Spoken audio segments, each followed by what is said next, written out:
Okay, so now I want to show it to you how we want to plot histogram using Pandas. Okay, so make sure you have our sample data.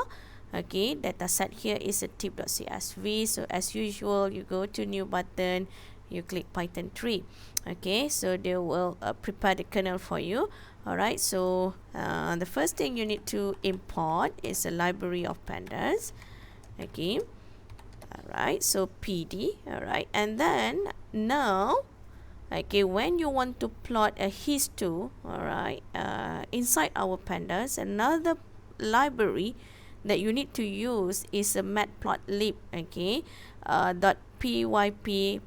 Alright, this library actually for showing the plots. Okay, so import matplotlib.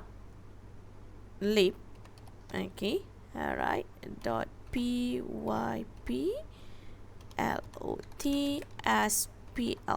Okay, so I will show to you later, alright, why we use this one. Okay, this is actually for showing the plots. Okay, so I shift enter to make sure everything is okay. Alright, and then make sure you load the content from the data set. Okay, how we want to load the content.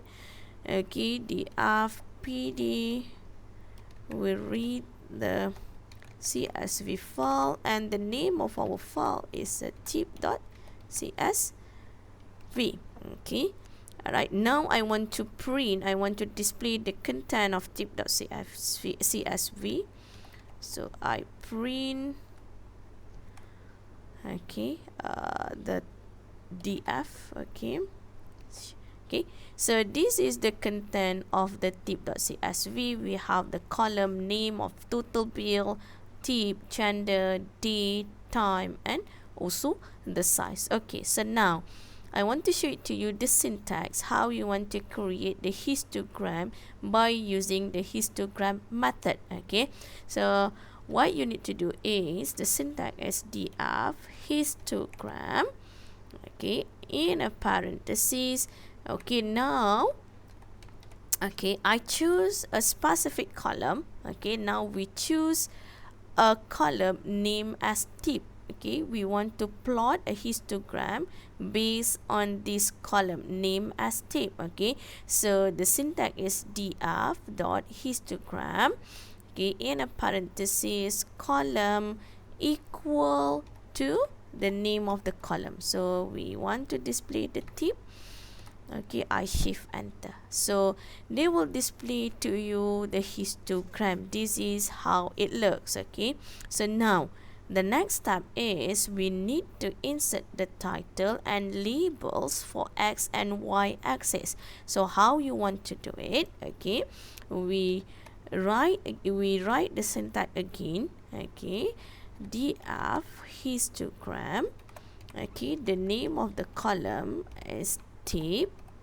Okay, alright, and then now, okay, this is the functions of libraries of matplotlib. Okay, so now we use a plt dot title. Okay, the name of the histogram here we write as histogram for tip column. Alright, and then we want to label the x and y, plt x label, okay, as tip. Alright, and then plt y label, okay, as count. Alright, then we want to display, we want to show it. Okay, don't forget to use plt, okay, dot show. Okay, alright, so once we have done, you shift enter, so you will see the complete histogram with titles and labels.